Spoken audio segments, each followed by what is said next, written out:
Hi everyone, it's Mrs. B. Mrs. B is here with Pablo. Pablo's here too.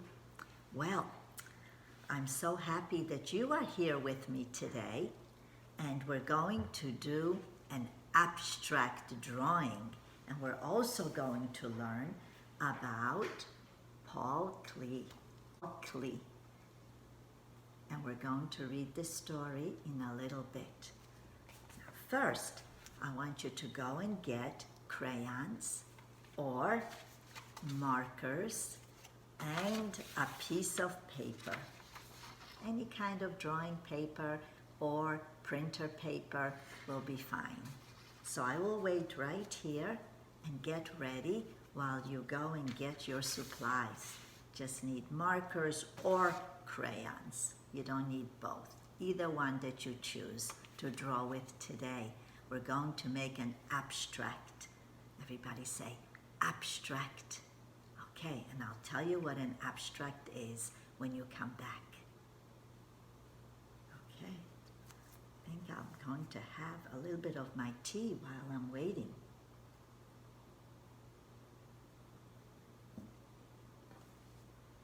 Put it on pause if you're not ready yet. But I see that you're back. Welcome back. Now I want to read to you this book before we start drawing. Paul Klee is pronounced Paul Klee. He was born near Bern, Switzerland in 1879. He was an important artist and a very good musician. He was a writer and a teacher too. Wow. He used all his talents to make a remarkable kind of modern art. So first, I want to show you how he was drawing just with pencil. He has named Lost in Thought. Do you think he was thinking here? Yes, he has his eyes closed. He's concentrating on something.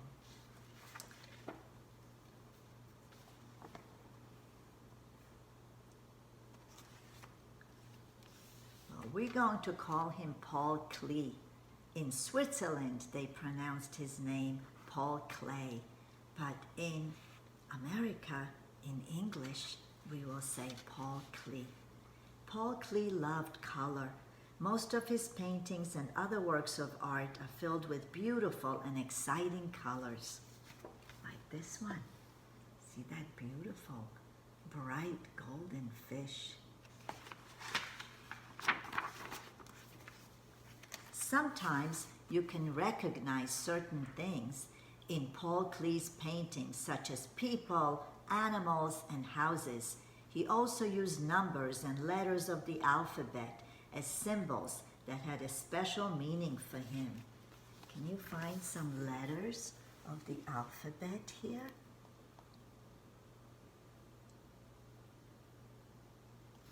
Yes, you did. He named that local fabric. Let's see. Well, Paul Klee's art is known as abstract. Abstract art. The objects and figures in abstract art look different from the way they look in real life. Sometimes the objects in an abstract painting don't look like anything at all. Many of Paul Klee's greatest paintings are just colors and shapes. You see, that is an abstract painting. Some paintings just are with shapes and colors. Other abstract paintings, we can see things in them too, but not very easily. Paul Klee always loved to draw. When he was little, he would visit his Uncle Ernst's restaurant. Paul imagined all kinds of interesting things in the patterns of the marble tabletops there. He traced what he saw onto paper. There he is in the restaurant of his Uncle Ernst, and He has paper on the marble tables, and he's able to see through it all those squiggly designs in the table, and he is looking at them and drawing them. Look at all the people in the back. They're waiting for their tables. And look, he's taking up all the tables to draw on. The people are waiting patiently for him to finish. His uncle says, "Paul, could you hurry up? We're running out of tables." "I'm sorry, Uncle Ernst, but I just found a castle with an evil dragon about to kidnap a princess, and a brave knight is going to rescue her." He's drawing here, and he thought he saw a castle and a princess and a brave knight that's coming to rescue her. Sometimes we can imagine, we can also see things in our drawings. Paul Klee grew up in a very musical family. His mother was a singer and his father was a music teacher. They taught Paul to play the violin quite well when he was very young. Well, both music and art were important to Paul. It took him a long time to decide whether he wanted to be a musician or an artist. Look at him here. Isn't this funny? He's playing a violin and he's painting at the same time. He could not make up his mind what he wanted to do, become an artist or a musician. Finally, Paul decided to study art in the city of Munich in Germany. Munich was an important art center at the beginning of the 20th century. Artists there were trying new and exciting things. Paul met some of those artists and soon became friends with them. Isn't that nice? He met Wassily Kandinsky and Franz Marc and August Mack. They all painted in a new style that Paul had never seen before. Well, look at them here. He met friends and they're all painting together. But what is different about their paintings is that they tried to use different colors that no one's ever used before to paint a tree. Well, let's see what they said. "Please pass me the blue. I'm painting a horse." He made his horse blue. Well, first the horse was here, and he decided he's going to make him blue color. Did you ever see a blue horse? Well, you can imagine one. There could be a blue horse in a painting. Well, what does this artist say? "Okay, pass me the orange. I'm painting a tree." He wants this tree to be all orange. Well, why not? That would look great. "Could somebody pass me purple? I'm painting a glass of milk." "That's interesting," said Paul Klee. A glass of milk, he wants to paint purple. Well, these artists were doing things differently than artists before. They didn't make things look real like the other artists did. They even made a mountain that was blue like this. See that painting? That painting is called a blue mountain. And this one is a yellow cow.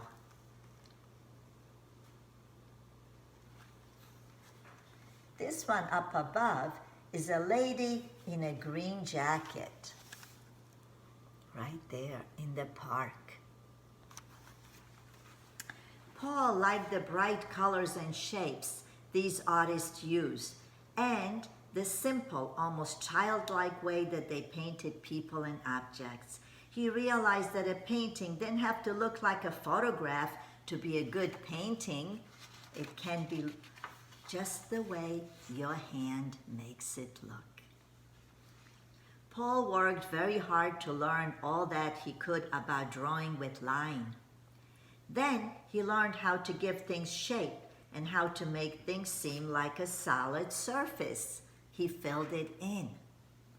Finally, he learned about color. Paul also traveled as much as he could to see and learn the works of art from world's greatest artists. It was on one of his trips that Paul Klee decided he would spend the rest of his life as an artist. While he was visiting Tunisia, Africa, Paul noticed how colorful things were in this beautiful and mysterious country. He thought the light there gave everything a fairy tale look. Paul Klee couldn't wait to start painting what he saw. You see, in Tunisia, there's beautiful water and palm trees and a beach, and the colors of the sky could be blue or purple or yellow. Here is a painting of some shapes that he did when he was learning about color. Look how different this painting is. It's got lots of shapes in it and different colors, doesn't it? I see a bird in there maybe. I can see things in this painting. See some machinery too.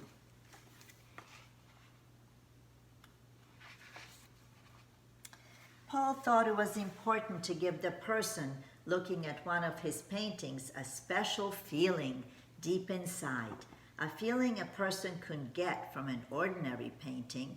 If you look closely at Paul Klee's painting for a while, you might get a feeling of energy or movement through space, or see a microscopic world never seen before.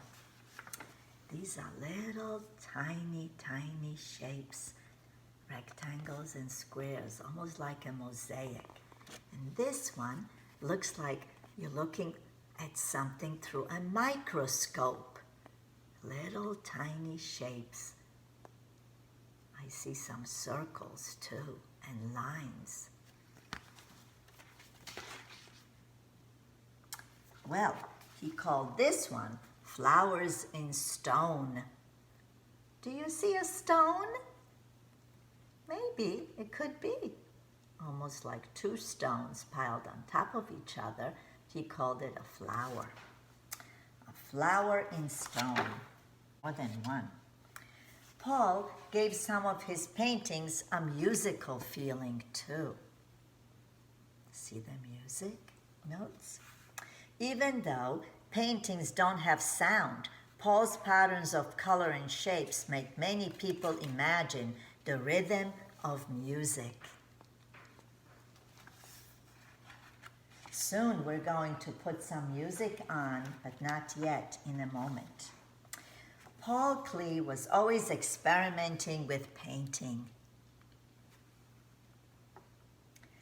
He was also experimenting with painting materials, with the surfaces he painted on. Sometimes he painted on rough cloth with one kind of paint and colored over it with another kind of paint. Paul used chalks and paste and even crayons to make colors seem like they're glowing from inside. You can see some ragged edges of the cloth or paper he painted on. See that? That's how he painted. That's an abstract. It's fun to see a real Paul Klee painting and try to figure out what paints and materials he used to make his abstract works of art so special. The paintings in this book came from museums. If none of these museums are close to you, maybe you can visit one when you are on vacation. The end. Now, we are going to have some piano music playing in the background while we're drawing. Excuse me. Oh, That's great. Fabulous. Now, we'll take some crayons or markers, and now it's our time to draw. Maybe just a little bit lower the volume, so that little bit lower. Okay, now let's take a color, any color you like. You can choose whatever colors please you. I'm going to use my markers, and I'm going to ask you to just draw on one sheet of paper. You only need one. And we are going to draw the parts of shape, but use lines, okay? We have shapes that always have a line around them, whether it's a rectangle or a square or a circle. So these are the parts, the elements of shape. We're going to make some lines.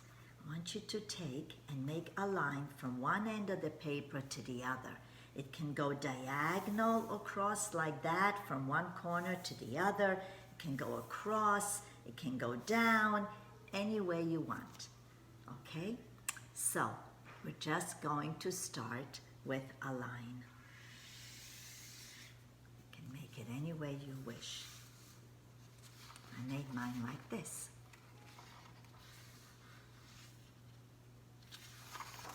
What kind of a line is it? It's a straight line, right? Very good. Now, let's change a color. Make something else. I'm going to change a color, and let's make a dot anywhere on your page. And when I put my marker down and just let it go like a tiny bit around, makes a dot. This is called a dot, not a circle. It's a dot because it's filled in, and it can be a little dot or a big dot. Could make a tiny little dot like that somewhere. That's really small. That's a dot too. Oh, I just noticed something. Look at my shirt. I have dots on my shirt because they're filled inside. They're white. Those are dots. Sometimes people call them polka dots. They are dots. Now, let's take another color and draw a circle around the dot. Now, this is not a dot, it's a circle because I didn't fill it in. I just left it white. I went around the dot. Maybe I'll make another circle, bigger or smaller, around my little tiny dot. That's another circle. You can make your circle any place around your dot. Now, well, let's see. We could make another line. How about changing a color? Let's make a line, a different line. We have a straight line. There can be a wavy line like this.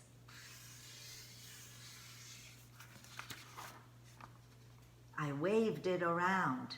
You can wave it any place on your page. It can even go this way. It can go down like this. You can wave like that if you want.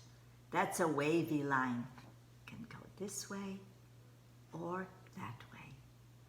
Wavy line. So a line can be straight or wavy. Now let's change a color again. I have not used this. Let's see. I have not used this. Well, I used red already, but I can use it again. Or maybe I'll take this one, an orange. And now I think of another line. What happened to my music? I like to listen to some piano music, just like Paul Klee really liked music. Oh, there it is. Now, I'm going to make a zigzag line. What's a zigzag? Up, down, up, down, up, down, up, down, like that. Okay, I'll make it first, and then you can make yours anywhere you want. They can be little zigzags like this, all the way across the page, like that. Or they can be gigantic zigzags, like that. You make yours whichever way you like. Let's make some zigzag lines. Just remember how I did it. Up, down, up, down, up, down, up, down, like that. Okay. They can also be like this, close together, like this. That's also a zigzag line. They can be spread around or they can be together like that. You're doing great. So now we have lots of lines on here. There is one other line, and it's called a broken line, like the line on the road that is like this. It's broken, right? So I'm going to make it like this.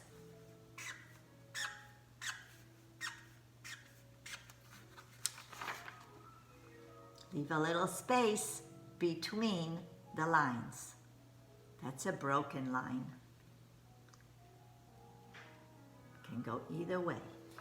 Okay, well that was great. Now, look how good you did. You can draw anything in the world now because everything is made with a dot or a line or a circle, just like when we did our birds. We started with a dot and circles and a line and a half a circle. Remember that one? It was called a surprise, a drawing surprise with Mrs.B.